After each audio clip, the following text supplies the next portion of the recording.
Hello students, আমি তোমাদের Rajdeep sir এবং আজকে আমি আবার চলে এসেছি তোমাদের জন্য আরেকটি ইম্পর্ট্যান্ট ক্লাস নিয়ে। অর্থাৎ আমাদের আগের দিনকে গান্ধীজির ওপরে যে প্রথম ক্লাসটি আমরা করেছিলাম সেখানে আমরা গান্ধীজির জন্মসাল থেকে অর্থাৎ 1869 খ্রিস্টাব্দ থেকে 1915 খ্রিস্টাব্দ পর্যন্ত অর্থাৎ গান্ধীজির ভারতবর্ষে ফিরে আসার পর্যন্ত যে ইম্পর্টেন্ট ঘটনাগুলো ছিল সেগুলো সাল ধরে ধরে কিন্তু আমরা আলোচনা করেছি, অর্থাৎ ক্রোনোলজিটা আমরা আলোচনা করেছি। আজকে তারপর থেকে আমরা আলোচনা শুরু করব, অর্থাৎ 1915 খ্রিস্টাব্দের পর থেকে কি কি ঘটনা ঘটে সেই জায়গাগুলো আমরা আজকে দেখব। তো আজকের ক্লাস শুরু করবার আগে তোমাদেরকে একটু বলে নিতে চাই যে দেখো, আমাদের যে ফেসবুক গ্রুপটা আছে সেই ফেসবুক গ্রুপটায় কিন্তু তোমরা অবশ্যই জয়েন করেছো। এখানে কিন্তু আমাদের বিভিন্ন ডেইলি কুইজ এবং ক্লাস রিলেটেড বিভিন্ন আপডেট কিন্তু এখানে দেওয়া হয়। এছাড়াও আমাদের টেলিগ্রাম গ্রুপটাও তোমরা জয়েন করে যেও। আমাদের ইউটিউব চ্যানেলটা অবশ্যই তোমরা সাবস্ক্রাইব করো এবং প্রত্যেকটা ভিডিওতে লাইক কমেন্ট কিন্তু অবশ্যই করো এবং নিজেদের বন্ধু বান্ধবদের সাথে অবশ্যই কিন্তু একটু শেয়ার করে নিও। এছাড়াও তোমরা আমাদেরকে টুইটারে ফলো করতে পারো। আমাদের যে হোয়াটসঅ্যাপ নাম্বারটি যেটি আছে সেটি হচ্ছে 881-300-5030, 881-300-5030। এই নাম্বারটায় কিন্তু তোমরা আমাদের সাথে যোগাযোগ করতে পারো বা একটা হোয়াটসঅ্যাপ করবে। অবশ্যই এই নাম্বারটায় তোমরা হোয়াটসঅ্যাপ করবে, কেউ কল করতে যাবে না। তো এখানে তোমরা যোগাযোগ করে তোমাদের মনে যা যা কোয়ারিজ আছে, আমাদের যে ব্যাচ অনলাইন আমাদের যে ব্যাচগুলো আছে সেই ব্যাচের সম্পর্কে বা অন্যান্য যে কোনো কোয়ারিজ যদি তোমাদের থাকে, তোমরা কিন্তু আমাদের সাথে এই 881-300-5030 এই নাম্বারে হোয়াটসঅ্যাপের মাধ্যমে কিন্তু যুক্ত হয়ে যেতে যোগাযোগ করতে পারো।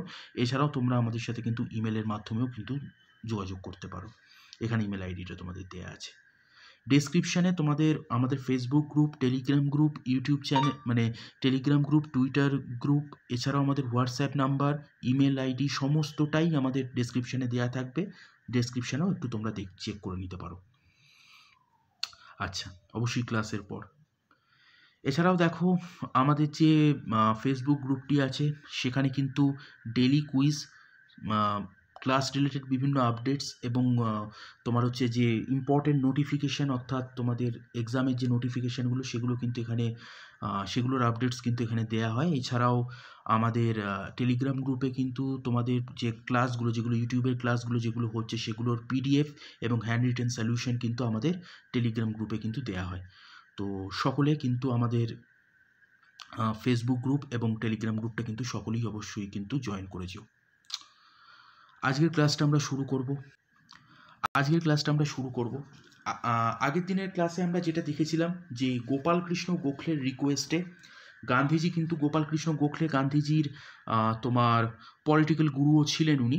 তো ওনার রিকোয়েস্টে আমরা দেখতে পাচ্ছি যে গান্ধীজি কিন্তু 1915 খ্রিস্টাব্দের 9 জানুয়ারি উনি কিন্তু ভারতবর্ষতে ফিরে আসছেন এবং ভারতবর্ষতে উনি আর কি তোমার হচ্ছে যে ফ্রি অ্যান্ড্রিউস এবং হচ্ছে তোমার চার্লস, এই দুজন ওনার আর কি এদের দ্বারা আর কি ওনার দুজন আর কি ফলোয়ারের সাথে উনি কিন্তু ভারতবর্ষতে ফিরে আসছেন বা এনার দুজনকে নিয়ে আর কি উনি ফিরে আসছেন। তো ফিরে আসবার পর আমরা যেটা দেখতে পাচ্ছি যে উনি কিন্তু তোমার প্রথম 2 বছর, অর্থাৎ 1915 থেকে 1917 খ্রিস্টাব্দ, এই প্রথম 2 বছর উনি কিন্তু তোমার একটা আশ্রম উনি আর কি তৈরি করলেন, যেই আশ্রমটা পরবর্তীকালে আমাদের ইন্ডিয়ান ন্যাশনালিস্ট মুভমেন্টের কাছে একটা পীঠস্থানে আর কি পরিণত হবে। তো সেইটা হচ্ছে তোমার সবরমতী আশ্রম। ঠিক আছে, দেখো সবরমতী আশ্রম 1917 খ্রিস্টাব্দে উনি আর কি প্রতিষ্ঠা করছেন আমেদাবাদে।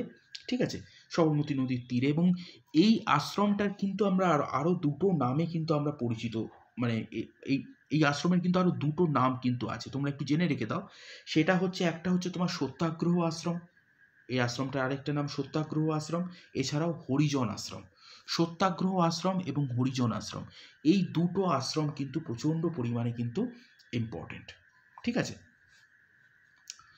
আচ্ছা, এরপরে আমরা যেটা দেখতে পাচ্ছি যে 1917 খ্রিস্টাব্দে ভারতবর্ষতে ফিরে আসবার পর ওনার প্রথম সত্যাগ্রহ, অর্থাৎ তোমার হচ্ছে যে চম্পারণ সত্যাগ্রহ, যেখানে উনি প্রথম আর কি সিভিল ডিসোবিডিয়েন্সি, ওনার যে সত্যাগ্রহ ছিল সেই সত্যাগ্রহের ওনার যে অস্ত্র যেগুলো মেন ছিল সেগুলো ছিল হচ্ছে তোমার স্ট্রাইক, ঠিক আছে, তারপরে হচ্ছে তোমার নন কোঅপারেশন, এগুলো ওনার সত্যাগ্রহের অস্ত্র ছিল বা মানে ওয়েপন ছিল, এগুলোকে উনি ওয়েপন হিসাবে আর কি ব্যবহার করতেন। স্ট্রাইক, নন কোঅপারেশন, তারপরে হচ্ছে তোমার সিভিল ডিসোবিডিয়েন্সি, তারপরে হচ্ছে তোমার ফাস্ট মানে হচ্ছে তোমার অনশন।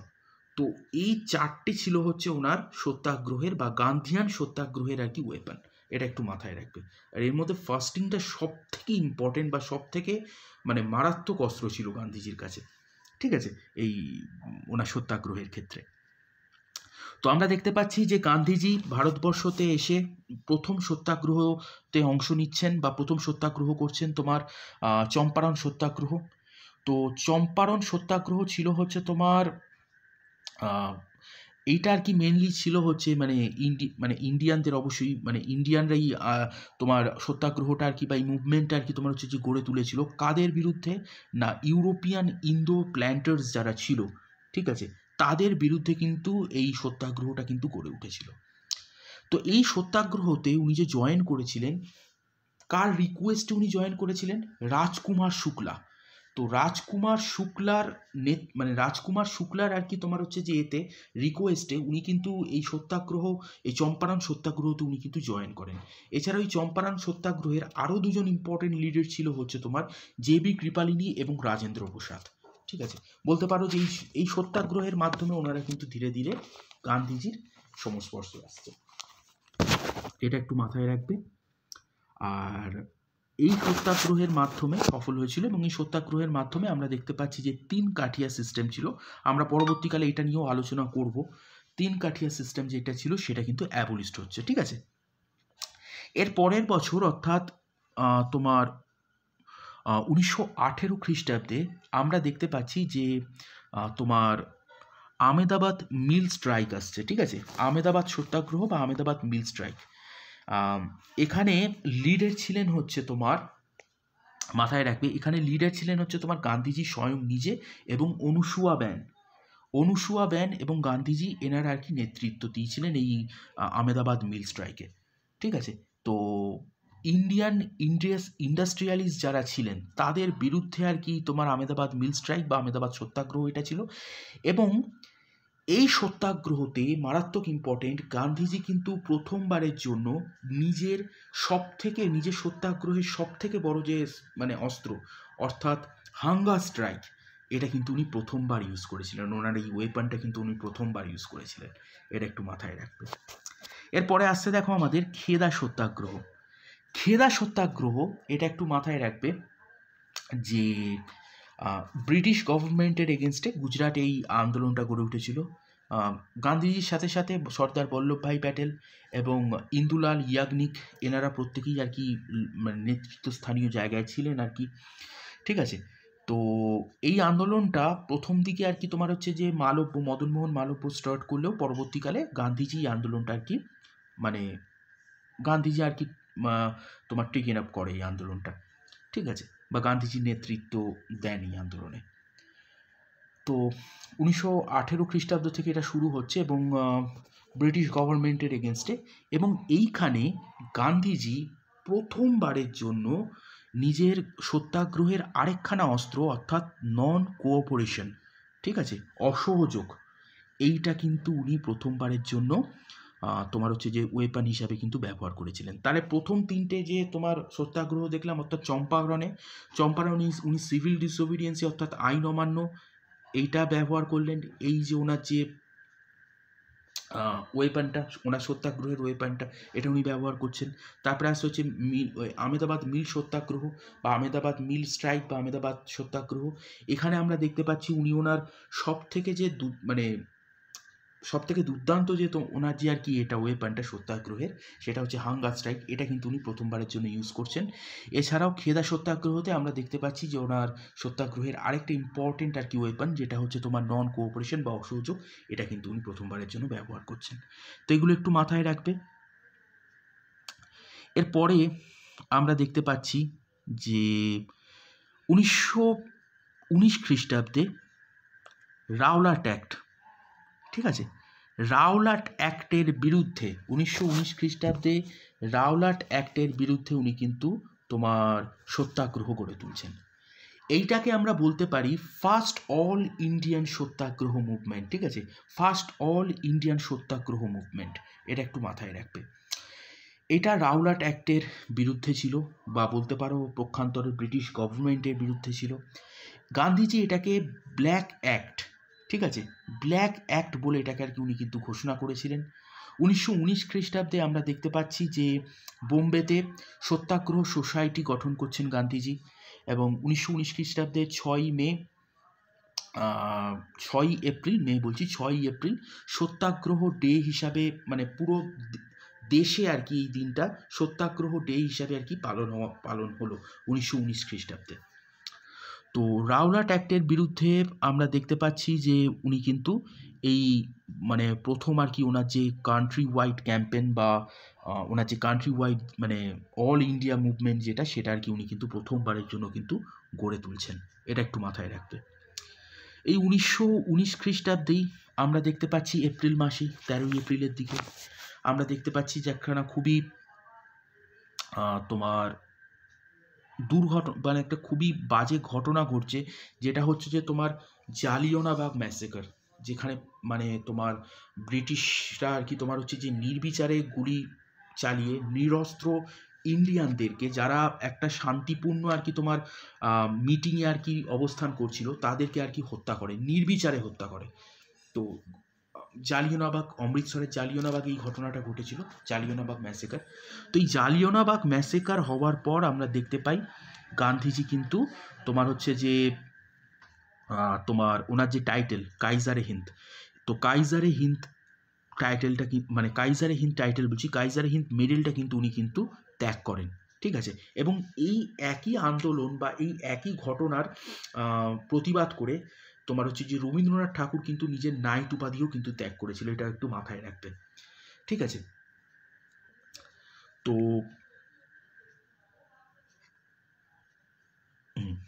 তো এইটা একটুখানি মাথায় রেখো। তারপরে আমরা যেটা দেখতে পাচ্ছি যে 1920 খ্রিস্টাব্দে তোমার হান্টার কমিশন আর কি অ্যাপয়েন্ট হচ্ছে জালিয়ানওয়ালাবাগ ঘটনার আর কি, জালিয়ানওয়ালাবাগ যে ম্যাসেকার হয়েছিল সেই ম্যাসেকারের ইনভেস্টিগেট করবার জন্য, ঠিক আছে, 1920 খ্রিস্টাব্দে। আর এই একই খ্রিস্টাব্দে 1920 খ্রিস্টাব্দে নন কোঅপারেশন মুভমেন্ট কিন্তু শুরু হয়েছিল, ঠিক আছে। এই নন কোঅপারেশন মুভমেন্ট মানে বলতে পারো গান্ধীজির জীবনের প্রথম মাস মুভমেন্ট ছিল, প্রচুর মানুষ এই মুভমেন্টের সাথে যুক্ত হয়েছিল, অল ইন্ডিয়াতে এই মুভমেন্ট ছড়িয়ে পড়েছিল এবং প্রচুর মানুষ এই মুভমেন্টের সাথে যুক্ত হয়েছিল। এই মুভমেন্টের সাথে গান্ধীজি কিন্তু তোমার হচ্ছে যে খিলাফত মুভমেন্টকেও কিন্তু যুক্ত করেছিলেন। খিলাফত মুভমেন্টটা কী ছিল? খিলাফত মুভমেন্টটা ছিল হচ্ছে তোমার তোমার প্রথম বিশ্বযুদ্ধের পর তুর্কির যিনি খলিফা ছিলেন তাকে আর কি তোমার হচ্ছে তার যে প্রাপ্য সম্মান, সেই সম্মানটা তো তাকে প্রদর্শন করাই হচ্ছিল না, বরঞ্চ তাকে তার যে প্রাপ্য সম্মান সেখান থেকে তাকে বঞ্চিত করা হচ্ছিল, এবং তার যে প্রাপ্য যে তোমার সিংহাসন সেখান থেকে আর কি তাকে সরিয়ে দেওয়া হচ্ছিল, অর্থাৎ খলিফাকে তার সিংহাসন থেকে সরিয়ে দেওয়া হচ্ছিল। তো মানে খলিফার প্রতি অবমাননা, যেটা পুরো পৃথিবীর মুসলিম সমাজের মানুষের কাছে কিন্তু খুবই অপমানজনক একটা ঘটনা। তো ওনারা কিন্তু আমাদের ভারতবর্ষতে কিন্তু তোমার হচ্ছে যে মুসলিম সম্প্রদায়ের মানুষরা কিন্তু তোমার খিলাফত মুভমেন্ট কিন্তু এই সূত্রে শুরু করেছিলেন। গান্ধীজি কি করেছিলেন এটা আমি আরও ডিটেলসে তোমাদের পরবর্তী কোনো ক্লাসে বলবো। গান্ধীজি এই খিলাফত মুভমেন্ট এবং নন কোঅপারেশন মুভমেন্টকে একসাথে যুক্ত করেছিলেন, যার ফলে এই মুভমেন্টটা ছিল হচ্ছে একটা খুব বড় মুভমেন্ট, অল ইন্ডিয়া মুভমেন্ট, এবং একটা খুব বড় মাস মুভমেন্ট এটা হয়ে গেছিল, ঠিক আছে। এবং এই মুভমেন্টের মাধ্যমে আমরা দেখতে পাই ব্রিটিশাররা কিন্তু সত্যিই ভয় পেয়েছিলেন, মানে ভয় পেয়েছিলেন তাদের সাম্রাজ্য, মানে তাদের যে ভারতবর্ষে যে তাদের যে সাম্রাজ্য সেটা যাতে মানে সেটা না হয়ে যায়, সেটা না উঠে যায়, ঠিক আছে, তাদের রাজ্য মানে ইন্ডিয়াতে তাদের যে শাসন পাঠ সেটা না উঠে যায়। যাই হোক, এই আন্দোলন উনি গড়ে তুলছেন, কিন্তু 2 বছর পর আমরা দেখতে পাচ্ছি যে তোমার এই আন্দোলন কিন্তু তোমার হচ্ছে যে উঠে যাচ্ছে, ঠিক আছে, এই আন্দোলন উঠে যাচ্ছে, অর্থাৎ এই আন্দোলনে তোমার হিংসার প্রবেশ ঘটছে, মানে চৌরি চৌরার যে ইনসিডেন্ট, সেই ইনসিডেন্টটা ঘটছে এবং সেখানে গোরখপুরের চৌরি চৌরা অঞ্চলে, ইউপির চৌরি চৌরা অঞ্চলে আমরা দেখতে পাচ্ছি যে কিছু পুলিশ মানে ব্রিটিশ পুলিশম্যানকে আর কি পুড়িয়ে মানে মানে মৃত্যু মুখে পতিত করা হয়, যার জন্য কিন্তু ওনার আন্দোলনে এই হিংসার প্রবেশ দেখে কিন্তু গান্ধীজি 1922 খ্রিস্টাব্দে ফেব্রুয়ারি মাসে এই আন্দোলন কিন্তু বন্ধ করে দেন। ঠিক আছে, এটা কিন্তু একটা মাস মুভমেন্টে কিন্তু পরিণত হয়েছিল, এটা আমি বলবো একটু পরে। আচ্ছা, তারপরে আমরা যেটা দেখতে পাচ্ছি যে দেখো বারদৌলি তালুক রিজলভড এগেনস্ট তোমার হচ্ছে payment of land revenue and civil disobedience 1922 খ্রিস্টাব্দে। এবং ওই 1922 খ্রিস্টাব্দেরই আরেকটা ঘটনা যেটা আমি একটু আগেই তোমাদেরকে বলছিলাম, চৌরি চৌরাতে পুলিশম্যানরা মারা যায়, মানে থানাতেই আর কি আগুন ধরিয়ে দেওয়া হয়, যার ফলে পুলিশম্যানরা আর কি মারা যায়। গান্ধীজি এই ঘটনার দ্বারা প্রচণ্ড পরিমাণে আহত হন এবং নিজের আন্দোলনে হিংসার প্রবেশ দেখে উনি কিন্তু এই আন্দোলন থেকে পুরোপুরিভাবে এই আন্দোলনটাকে বন্ধ করে দেন। ঠিক আছে, বা তুলে নেন, এটা একটু মাথায় রাখবে। তারপরে দেখো 1924 খ্রিস্টাব্দে একটা খুব ইম্পর্টেন্ট জায়গা, এটা ইন্ডিয়ান ন্যাশনাল কংগ্রেসের চ্যাপ্টার, ইন্ডিয়ান ন্যাশনাল কংগ্রেসের হিস্ট্রির ক্ষেত্রেও খুব ইম্পর্টেন্ট এবং আমাদের এই মডার্ন হিস্ট্রির ক্ষেত্রেও এই সালটা কিন্তু খুব ইম্পর্টেন্ট। কারণ এই বছর 1924 খ্রিস্টাব্দে বেলগাঁও, কংগ্রেসের বেলগাঁও অধিবেশনে আমরা দেখতে পাচ্ছি গান্ধীজি কিন্তু ইন্ডিয়ান ন্যাশনাল কংগ্রেসের প্রেসিডেন্ট হচ্ছেন এবং এই একবারই উনি কিন্তু প্রেসিডেন্ট হয়েছিলেন। ঠিক আছে, এর আগেও উনি আর কখনো প্রেসিডেন্ট হননি, এর পরেও কিন্তু উনি আর কখনো কংগ্রেসের কিন্তু প্রেসিডেন্ট হননি। এই বেলগাঁও অধিবেশনে কংগ্রেসের উনি একবারই আর কি প্রেসিডেন্ট হয়েছিলেন, এটা একটু মাথায় রেখো। তারপরে দেখো 1925 খ্রিস্টাব্দে আমরা দেখতে পাচ্ছি যে তোমার all India spinners association establish by Gandhiji আর কি অল ইন্ডিয়া স্পিনার্স অ্যাসোসিয়েশন আর কি গঠন করছেন এই সময়। তারপরে আমরা দেখতে পাচ্ছি দেখো যে 1925 খ্রিস্টাব্দে গান্ধীজির মানে অটোবায়োগ্রাফি, এখানে এই বইটা আমি সকলকে বলবো, রিকোয়েস্ট করবো আমার স্টুডেন্টদেরকে বা তোমরা যারা যারা আমার ক্লাস করছো তাদের প্রত্যেককেই আমি রিকোয়েস্ট করব যে তোমরা একবার পারলে the story of my experiment with truth, ঠিক আছে, সত্য প্রয়োগ আথবা আত্মকথা, তো the story of my experiment with truth, এই বইটা সকলে একটু দেখো। এই বইটা পড়লে তোমরা গান্ধীজিকে একটা অন্য আঙ্গিকে দেখতে পাবে। তোমরা হিস্ট্রি বুকে যেরমভাবে গান্ধীজিকে পড়ো ঠিক মানে একটা অন্য আঙ্গিকে তোমরা গান্ধীজিকে দেখতে পাবে। ওনার ছোটোবেলা থেকে ওনার জীবনের মানে 1920 খ্রিস্টাব্দ পর্যন্ত ওনার জীবনের যে এই ফেজটা, এই ইম্পর্টেন্ট ফেজটা সম্পর্কে কিন্তু তোমরা এখান থেকে জানতে পারবে। তো সকলকেই রিকোয়েস্ট রইল এই বইটা অবশ্যই দেখো তোমরা। তারপরে আমরা দেখতে পাচ্ছি যে 1929 খ্রিস্টাব্দ কংগ্রেসের হিস্ট্রিতে এবং ইন্ডিয়ান ইন্ডিপেন্ডেন্স স্ট্রাগলের যে মানে হিস্ট্রি, সেখানে কিন্তু প্রচণ্ড ইম্পর্টেন্ট। এই সময় আমরা দেখতে পাচ্ছি কংগ্রেস কিন্তু পূর্ণ স্বরাজের রেজলিউশন কিন্তু অ্যাডপ্ট করছে লাহোর অধিবেশনে। 1929 খ্রিস্টাব্দে কংগ্রেসের লাহোর অধিবেশনে কংগ্রেস কিন্তু পূর্ণ স্বরাজের ডাক দিচ্ছে এবং 26শে জানুয়ারি 1930 খ্রিস্টাব্দকে ভারতবর্ষের প্রথম স্বাধীনতা দিবস হিসাবে ঘোষণা করা হচ্ছে। সেই প্রেক্ষিতে রাভি নদীর তীরে ওই দিনকে জওহরলাল নেহেরু প্রথমবার তোমার ভারতের আর কি তোমার হচ্ছে যে পতাকা, হ্যাঁ, ভারতের তিরঙ্গা পতাকা কিন্তু উনি কিন্তু তোমার হচ্ছে যে উত্তোলিত করেন। এটা একটু মাথায় রাখবে, খুব ইম্পর্টেন্ট এই জায়গাটা, এবং এটা একটু মাথায় রাখবে। এবং 1930 খ্রিস্টাব্দে আমরা যেটা দেখতে পাচ্ছি যে তোমার ডান্ডি মার্চ, ঠিক আছে, ডান্ডি মার্চ কিন্তু তোমার শুরু হচ্ছে এবং এই ডান্ডি মার্চের মাধ্যমেই আমরা দেখতে পাচ্ছি যে আরেকটা মাস মুভমেন্ট, আরেকটা খুব বড় মাস মুভমেন্ট গান্ধীজির, সেটা হচ্ছে তোমার সিভিল ডিসওবিডিয়েন্সি মুভমেন্ট কিন্তু শুরু হচ্ছে এই সময়। মারাত্মক ইম্পর্টেন্ট এই সিভিল ডিসওবিডিয়েন্সি মুভমেন্ট, ঠিক আছে। সিভিল ডিসওবিডিয়েন্সি মুভমেন্ট শুরু হচ্ছে। সিভিল ডিসওবিডিয়েন্সি মুভমেন্ট স্টার্ট হয়েছিল হচ্ছে লর্ড আরউইনের সময় এবং সিভিল ডিসওবিডিয়েন্সি মুভমেন্ট শেষ হয় হচ্ছে তোমার বা উঠিয়ে নেওয়া হয় হচ্ছে তোমার লর্ড ওয়েলিংটনের সময়, ঠিক আছে। মাঝখানে তোমার যখন সেকেন্ড রাউন্ড টেবিল কনফারেন্স হচ্ছে, কিছু দিনের জন্য বা কিছু মাসের জন্য এই আন্দোলনকে তুলে নেওয়া হয়েছিল, কিন্তু আবার এই আন্দোলনটা আবার তোমার শুরু হয়, আবার নতুন করে আর কি রিএস্টাবলিশ হয় আর কি। তো এখানে আমাদের যেটা জানতে হবে যে লর্ড উইলিংটনের সময় এই আন্দোলনটা উঠে যায় এবং এর মেন অবজেক্টিভ যেটা ছিল কমপ্লিট ইন্ডিপেন্ডেন্স ফর ইন্ডিয়া, অর্থাৎ তার আগের বছর 1929 খ্রিস্টাব্দে আমরা দেখতে পাচ্ছি যে তোমার 1929 খ্রিস্টাব্দে আমরা যে দেখতে পাচ্ছি যে তোমার গান্ধীজি মানে এই ন্যাশনাল কংগ্রেস যে তোমার পূর্ণ স্বরাজের যে রেজলিউশন যেটা পাস হচ্ছে, তো সেইটারই প্রেক্ষিতে কিন্তু এই অবজেক্টিভটাই ছিল যে কমপ্লিট ইন্ডিপেন্ডেন্স ফর ইন্ডিয়া, পূর্ণ স্বরাজ।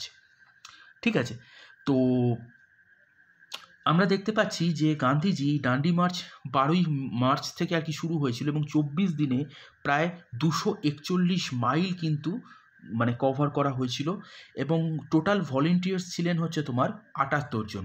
ঠিক আছে, এর মধ্যে ওম্যান ভলেন্টিয়ার ছিলেন হচ্ছে ইম্পর্টেন্ট ওম্যান ভলেন্টিয়ার ছিলেন হচ্ছে সরোজিনী নাইডু, এটা একটু মাথায় রাখবে। আর সুভাষচন্দ্র বসু এই ডান্ডি মার্চকে নেপোলিয়ানের মার্চের সাথে তুলনা করেছিলেন, যেই মার্চটা উনি প্যারিস থেকে আর কি মানে ইলা থেকে প্যারিস অবধি উনি যে মার্চটা করেছিলেন, নেপোলিয়ানের এই ইম্পর্টেন্ট মার্চের সাথে উনি কিন্তু সুভাষচন্দ্র বসু কিন্তু এটার তুলনা করেছিলেন। ঠিক আছে, এটা একটু মাথায় রাখবে। তো ডান্ডি নামক অঞ্চলের যে তোমার সল্ট ট্যাক্স যেটা ছিল সেটাকে অ্যাবলিশ করবার প্রেক্ষিতেই উনি আর কি এই আন্দোলনটা শুরু করেছিলেন। তবে বিগার অবজেক্টিভটা তোমাদেরকে আমি বলে দিলাম যে কমপ্লিট ইন্ডিপেন্ডেন্স ফর ইন্ডিয়া।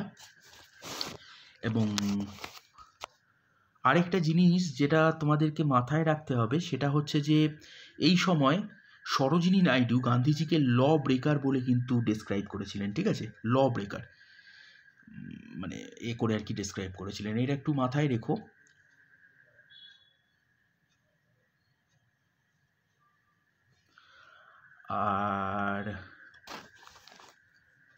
আর আমরা যেটা দেখতে পাই যে মালাবার কোস্টে অর্থাৎ কেরালাতে ওই আন্দোলন ছড়িয়ে পড়েছিল এবং কে কেলাপ্পান ইনি আর কি তোমার হচ্ছে যে ভাইকাম সত্যাগ্রহের হিরো বলা হয় এনাকে, ইনি কিন্তু মালাবার এতে কিন্তু তোমার হচ্ছে যে এই সত্যাগ্রহ করেছিলেন, মানে মার্চ করেছিলেন। ঠিক আছে, বা সল্ট লয়ের ব্রেক করবার ক্ষেত্রে ইনি কিন্তু মার্চ করেছিলেন এবং ইনি হেঁটেছিলেন হচ্ছে কে কেলাপ্পান তোমার কালিকট থেকে পায়ানুর পর্যন্ত হেঁটেছিলেন। ঠিক আছে, এবং মাদ্রাসে তোমার চক্রবর্তী রাজা গোপালাচারী কিন্তু সল্ট মার্চ করেছিলেন। এগুলো একটু মাথায় রাখবে। আচ্ছা, তারপরে দেখো 1931 খ্রিস্টাব্দে আমরা দেখতে পাচ্ছি যে গান্ধী আরউইন প্যাক্ট হচ্ছে। ঠিক আছে, এই গান্ধী আরউইন প্যাক্টে আমরা দেখতে পাচ্ছি যে গান্ধীজির সাথে তোমার গান্ধীজির সাথে তোমার মানে আরউইনের কিছু ব্যাপারে আর কি তোমার আসছে, কিছু ব্যাপারে আর কি তোমার হচ্ছে যে মানে কিছু ব্যাপারে আর কি তারা আর কি সহমত হচ্ছে, যার জন্য এই 31 খ্রিস্টাব্দে কিছু দিনের জন্য কিন্তু উনি তোমার গান্ধীজি কিন্তু এই কুইট ইন্ডিয়া মুভমেন্ট বলছি, সিভিল ডিসওবিডিয়েন্স মুভমেন্ট কিন্তু উনি কিন্তু তোমার তুলে নিয়েছিলেন, তারপরে আবার শুরু করেছিলেন। তো এই সময় আমরা যেটা দেখতে পাচ্ছি যে আরউইন কিন্তু তোমার সমস্ত পলিটিক্যাল প্রিজনারদেরকে ছেড়ে দিতে রাজি হয়েছিলেন, শুধুমাত্র ভগৎ সিং, রাজগুরু এবং সুখদেবকে বাদ দিয়ে। এছাড়াও তোমার হচ্ছে যে সল্ট তৈরির মানে কোস্টাল ভিলেজের যারা মানুষ তাদেরকে সল্ট তৈরির আর কি রাইট দেওয়া হয়েছিল তাদের পার্সোনাল কনজামশনের জন্য। আর গান্ধীজি আর কি এই অ্যাক্টের মাধ্যমে আর কি তোমার হচ্ছে যে সেকেন্ড আরটিসি অর্থাৎ রাউন্ড টেবিল কনফারেন্সে জয়েন করতে কিন্তু উনি সেকেন্ড সেশনে জয়েন করতে কিন্তু উনি রাজি হয়েছিলেন। আরটিসি বা রাউন্ড টেবিল কনফারেন্স সম্পর্কে তোমাদের আমি অন্য ক্লাস নিয়ে আসবো এবং সেখানে বর্ণনা করব। প্রথম রাউন্ড টেবিল কনফারেন্স তোমার হয়েছিল, প্রথম রাউন্ড টেবিল কনফারেন্সটা খুব বিখ্যাত মানে খুবই সফল হয়েছিল, কিন্তু পরবর্তী রাউন্ড টেবিল কনফারেন্সটা কিন্তু হয়নি। আর গান্ধীজি একটাই রাউন্ড টেবিল কনফারেন্সে যুক্ত হয়েছিলেন, সেটা হচ্ছে সেকেন্ড রাউন্ড টেবিল কনফারেন্স। দেখো আমরা যেটা দেখতে পাচ্ছি যে কংগ্রেসের রিপ্রেজেন্টেটিভরা এবং গান্ধীজি সেকেন্ড রাউন্ড টেবিল কনফারেন্সে 1931 খ্রিস্টাব্দে যুক্ত হচ্ছে। আর তৎকালীন যে তোমার ব্রিটিশ প্রাইম মিনিস্টার ছিলেন রামসে ম্যাকডোনাল্ড, ইনি আর কি কমিউনাল অ্যাওয়ার্ড ঘোষণা করছেন, অর্থাৎ তোমার যারা আর কি পিছিয়ে পড়া জাতি তাদের জন্য আলাদা আর কি ইলেকশনের ব্যবস্থার কথা এখানে কিন্তু বলা হচ্ছে, যেটাকে ম্যাকডোনাল্ড অ্যাওয়ার্ড নামে আমরা ডিপ্রেস ক্লাস যারা আছেন বা পিছিয়ে পড়া জাতি যারা আছেন তাদের জন্য কিন্তু উনি আলাদাভাবে আর কি মানে ভোটের কথা আর কি উনি কিন্তু বলছেন। তো এটা একটুখানি মাথায় রাখবে এবং এইটার বিরোধিতা করেছিলেন খুব বিশেষভাবে কিন্তু কংগ্রেস এবং গান্ধীজি। এই কারণে এই সেকেন্ড রাউন্ড টেবিল কনফারেন্স কিন্তু ব্যর্থ হয়েছিল। ফার্স্ট রাউন্ড টেবিল কনফারেন্স যতটা সফল হয়েছিল ততটাই ব্যর্থ হয়েছিল হচ্ছে এই সেকেন্ড। আমরা যেটা দেখতে পাচ্ছি তারপর যে 1932 খ্রিস্টাব্দে গান্ধীজি ফিরে আসবার পর গান্ধীজি কিন্তু তোমার হচ্ছে যে উনি কিন্তু তোমার মানে এতে চলে গেলেন, মানে উনি কিন্তু তোমার হচ্ছে যে অনশনে চলে গেলেন। তো এই অনশনে যাওয়ার পর আমরা দেখতে পাচ্ছি যে মানে তোমার হচ্ছে যে B.R. আম্বেদকর ইনি কিন্তু গান্ধীজির সাথে তোমার একখানা মানে করছেন, একটা তোমার চুক্তি সাইন করছেন, যেটাকে আমরা বলবো পুনা প্যাক্ট। এই পুনা প্যাক্টের মাধ্যমে আমরা দেখলাম যে কমিউনাল অ্যাওয়ার্ডকে কিন্তু পুরোপুরি মানে কমিউনাল অ্যাওয়ার্ডের জন্যই আর কি পুনা প্যাক্ট আর কি তোমার হচ্ছে যে সাইন করা হয়েছিল। এই পুনা প্যাক্টে যেটা বলা হলো যে তোমার সেপারেট ইলেক্টোরেট হবে না ডিপ্রেস ক্লাসদের, কিন্তু তাদের জন্য কিন্তু প্রচুর সিট কিন্তু তোমার হচ্ছে যে সংরক্ষিত থাকবে।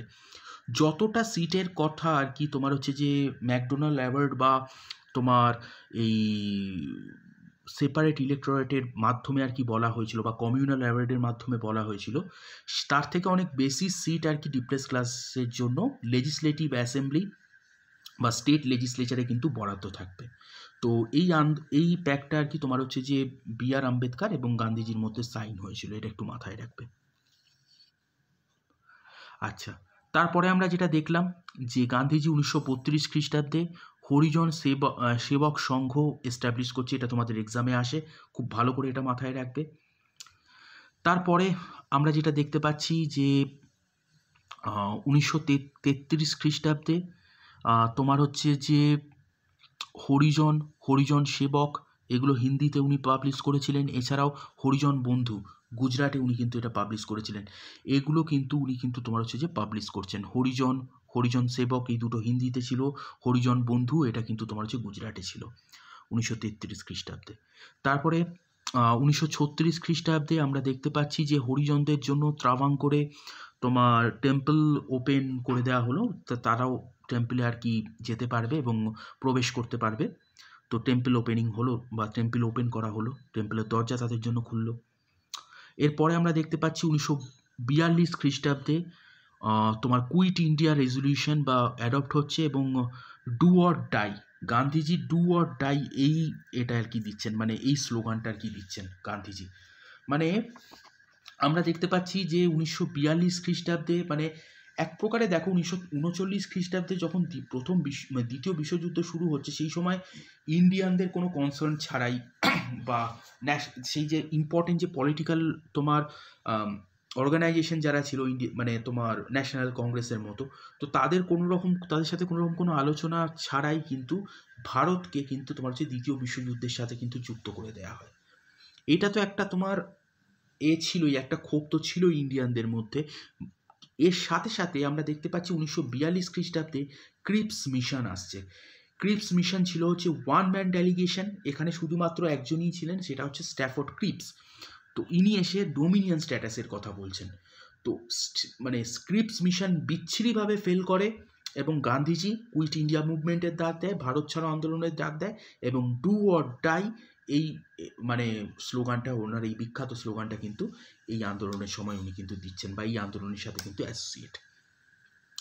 এখানে তোমাদের বলে নিই যে এই কুইট ইন্ডিয়া মুভমেন্ট 1944 খ্রিস্টাব্দ পর্যন্ত চলেছিল এবং এই মুভমেন্টটা তোমার প্রথম দিকে কংগ্রেসের দ্বারা আর কি সূত্রপাত হলেও কংগ্রেসের বেশিরভাগ লিডারদেরই আর কি আমরা দেখতে পাই যে তোমার এই আন্দোলনটা শুরুর সময়ই আর কি প্রচুর শীর্ষস্থানীয় লিডারদেরকে কিন্তু জেলবন্দি করে নেওয়া হয়, যার ফলে এই আন্দোলনটাকে আর কি নেতৃত্ব দেন হচ্ছে কংগ্রেস সোশ্যালিস্ট পার্টি। এই কারণে কুইট ইন্ডিয়া মুভমেন্টের হিরোইন বলা হয় হচ্ছে অরুণা আসফ আলীকে, এটা একটু মাথায় রাখবে। আচ্ছা, 1946 খ্রিস্টাব্দে আমরা দেখতে পাচ্ছি যে তোমার ক্যাবিনেট মিশন আসছে। ক্যাবিনেট মিশনে যারা যারা ছিলেন, পেথিক লরেন্স ইনি চেয়ারম্যান ছিলেন এই ক্যাবিনেট মিশনের, এবং এছাড়াও স্ট্যাফোর্ড ক্রিপস এবং এভি আলেকজান্ডার। ঠিক আছে, ক্রিপস মিশনের সাথে ক্যাবিনেট মিশন কেউ গুলিয়ে ফেলো না, ছেলেমেয়েরা কিন্তু গুলিয়ে ফেলে। Cabinet mission one man delegation ছিল, সেখানে শুধুমাত্র স্ট্যাফোর্ড ক্রিপস। আর ক্যাবিনেট মিশনে আমরা দেখতে পাচ্ছি যে তোমার পেথিক লরেন্স তোমার হচ্ছে যে মানে চেয়ারম্যান ছিলেন এবং তার সাথে সাথে এভি আলেকজান্ডার, ঠিক আছে, তোমার হচ্ছে যে এভি আলেকজান্ডার এবং স্ট্যাফোর্ড ক্রিপসও কিন্তু ছিলেন, এটা একটু মাথায় রাখবে। তো এনারা এসে ভারতের মানে প্রথম আর কি কনস্টিটিউয়েন্ট অ্যাসেম্বলি গঠনের কথা আর কি এনারা বললেন, বা তাদের সেই সূত্রে আর কি রেকমেন্ডেশন দিলেন, এবং সেই সূত্র ধরেই আমরা দেখলাম যে ভারতবর্ষতে কিন্তু একখানা তোমার কনস্টিটিউয়েন্ট অ্যাসেম্বলি আর কি গঠন হলো এই এদের রেকমেন্ডেশন অনুযায়ী, ক্যাবিনেট মিশনের রেকমেন্ডেশন অনুযায়ী। এবং মেনলি আর কি তোমার হচ্ছে যে এর যেটা কাজ যেটা হলো একটা ভারতবর্ষের জন্য একটা কনস্টিটিউশন আর কি ফ্রেম করা বা কনস্টিটিউশন আর কি তৈরি করা, ঠিক আছে। তো এই এতে আর কি তোমার হচ্ছে কনস্টিটিউয়েন্ট অ্যাসেম্বলি আর কি গঠন হলো। তারপরে আমরা দেখতে পাচ্ছি যে 30শে জানুয়ারি 1948 খ্রিস্টাব্দে দেশ স্বাধীন হয়ে যাবার পর একটা খুবই দুঃখজনক ঘটনা ঘটছে, সেটা হচ্ছে যে তোমার দিল্লির বিড়লা মন্দিরে তোমার হচ্ছে যে গান্ধীজিকে কিন্তু গডসে তোমার অ্যাসাসিনেট করছে, বা মানে গুলি করে আর কি ওনাকে হত্যা করছেন আর কি। তারপরে আমরা যেটা দেখছি যে 1948 খ্রিস্টাব্দে ওনাকে আর কি ক্রিমেন্ট বা ওনার যে আর কি তোমার সমাধিস্থল যেটা আছে সেটা তোমার মানে যমুনা নদীর তীরে, যেটাকে আর কি রাজঘাট বলে আমরা জানি, এটাই হচ্ছে ওনার মেমোরিয়াল আর কি। এখানেই আর কি ওনার শবের অংশ আর কি সংরক্ষিত আছে বা ওনার সমাধি আছে। তো এইটা ছিল হচ্ছে আমাদের গান্ধীজির কিছু ইম্পর্টেন্ট আর কি মানে ঘটনাগুলি, যেগুলো আমাদেরকে মাথায় রাখতে হবে। সাল ধরে ধরে আমরা দুটো ক্লাসে এটা আলোচনা করলাম।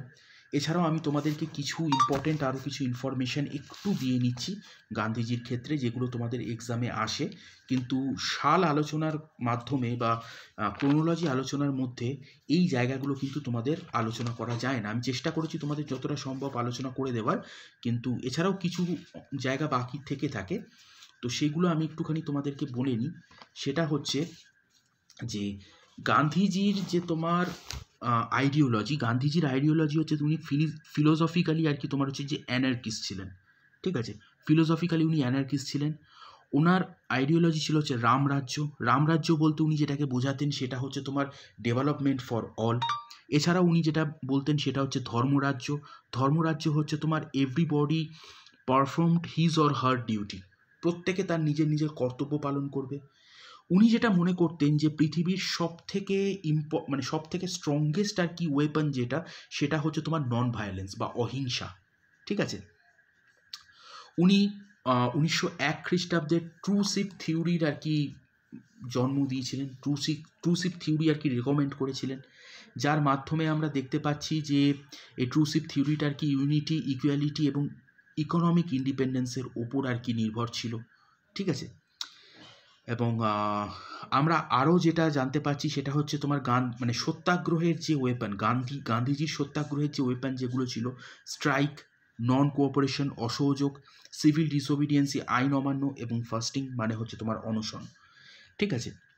গান্ধীজিকে লর্ড মাউন্টব্যাটেন বলেছিলেন হচ্ছে তোমার ওয়ান ম্যান ফ্রন্টিয়ার আর্মি। গান্ধীজির পলিটিক্যাল গুরু ছিলেন হচ্ছে তোমার গোপাল কৃষ্ণ গোখলে, মাথায় রাখবে এই জায়গাটা, এটা তোমাদের এক্সামে খুব আসে। এবং ওয়ান ম্যান ফ্রন্টিয়ার আর্মিও গান্ধীজিকে কে ব্যাখ্যা করেছিলেন, লর্ড মাউন্টব্যাটেন, এটা মাথায় রাখবে। তারপরে হচ্ছে কনসেন্স কিপার অফ গান্ধীজির কনসেন্স কিপার ছিলেন হচ্ছে তোমার চক্রবর্তী রাজা গোপালাচারী। তোমাদেরকে আগের দিনের ক্লাসে আমি বলে দিয়েছিলাম যে চক্রবর্তী রাজা গোপালাচারী কিন্তু মানে গান্ধীজির সম্বন্ধী হতেন, ঠিক আছে। ওনার সাথে মানে ওনার ছেলে অর্থাৎ দেবদাসের সাথে কিন্তু চক্রবর্তী রাজা গোপালাচারীর বিবাহ হয়েছে, মানে চক্রবর্তী রাজা গোপালাচারীর মেয়ে লক্ষ্মী গান্ধীর আর কি বিবাহ হয়েছিল 1933 খ্রিস্টাব্দে। তারপরে হচ্ছে তোমার পায়োনির অফ গান্ধী বলা হয় হচ্ছে তোমার বিজি তিলককে। মহাত্মা, গান্ধীজির নামের সাথে আমরা যখন গান্ধীজির কথা যখন ভাবি তখন মহাত্মা কথাটা কিন্তু আমাদের সাথে এমনিই চলে আসে, ঠিক আছে। তো এই মহাত্মা যে ওনাকে যে এই টাইটেলটা ওনাকে দিয়েছিলেন হচ্ছে রবীন্দ্রনাথ ঠাকুর, এবং রবীন্দ্রনাথ ঠাকুরকে গান্ধীজি আর কি সম্বোধন করেছিলেন হচ্ছে গুরুদেব বলে, এটা একটু মাথায় রাখবে। এছাড়াও আমরা দেখতে পাই যে নেতাজি সুভাষচন্দ্র বসু ওনাকে ফাদার অফ নেশন বলে কিন্তু সম্বোধিত করছেন। ঠিক আছে? তো এই জায়গাগুলো একটু মাথায় রেখো। আশা করি গান্ধীজি থেকে তোমাদেরকে বেশ কিছু ইম্পর্টেন্ট তথ্য দিতে পারলাম, এবং যে তথ্যগুলো তোমাদের এই দুটো ক্লাসে তোমাদের দেয়া হলো, তোমরা একটু নিজেরাই দেখে নেবে প্রিভিয়াস ইয়ার কোশ্চেন খুলে। প্রত্যেকটা প্রশ্ন থেকে কিন্তু তোমাদের মানে প্রত্যেকটা যে তথ্য দিলাম সেই তথ্যগুলো থেকে কিন্তু দেখবে তোমাদের প্রশ্ন চলে এসছে। তাই খুব মন দিয়ে ক্লাসটা দেখবে। যেগুলো যেগুলো তোমাদের মনে হবে নোট ডাউন করে নেওয়া উচিত, সেগুলো অবশ্যই তোমরা নোট ডাউন করে নেবে। এবং যদি কোনো কোয়ারিজ থাকে তোমাদের, তোমরা কমেন্টে কিন্তু অবশ্যই জানতে পারো বা জানাতে পারো, বা তোমাদের যদি কোনো রকম কোনো ডাউট থাকে ক্লাস রিলেটেড, তোমরা অবশ্যই কিন্তু তোমাদের মতামত, তোমাদের জন্যই কমেন্ট বক্স খোলা আছে, তোমরা অবশ্যই কিন্তু জানিও। ঠিক আছে? আর আজকের ক্লাসটা এবং আগের দিনের যে ক্লাসগুলো আমাদের পরপর আসছে বা আসবে, সেই প্রত্যেকটা ক্লাস কিন্তু তোমাদেরকে লাইক, শেয়ার এবং কমেন্ট অবশ্যই করে দিতে হবে, এবং আমাদের চ্যানেলটা অবশ্যই তোমাদেরকে সাবস্ক্রাইব করে দিতে হবে। তোমরা যারা যারা দেখছো অথচ এখনও সাবস্ক্রাইব করোনি, তারা অবশ্যই আমাদের চ্যানেলটা সাবস্ক্রাইব করে নেবে। আরও ইম্পর্টেন্ট ক্লাস কিন্তু তোমাদের জন্য আসছে। এছাড়াও আমাদের ফেসবুক গ্রুপ, আমাদের টেলিগ্রাম গ্রুপে তোমরা অবশ্যই জয়েন হয়ে যাবে, এবং আমাদের ব্যাচ রিলেটেড তোমাদের যদি কোনো কোয়ারিজ থাকে তাহলে কিন্তু তোমরা অবশ্যই 8813005030 8813005030 এই নাম্বারটাই কিন্তু হোয়াটসঅ্যাপের মাধ্যমে আমাদের সাথে যুক্ত হয়ে, মানে আমাদের সাথে যোগাযোগ করে নিতে পারো। চলো, আজকের ক্লাসটা আমরা এত দূর অবধি রাখছি। ততক্ষণের জন্য সকলে খুব ভালো থেকো। সকলকে শুভকামনা জানিয়ে আজকের ক্লাসটা আমি শেষ করছি। তোমাদের Rajdeep sir, signing off, Rajdeep Chatterjee.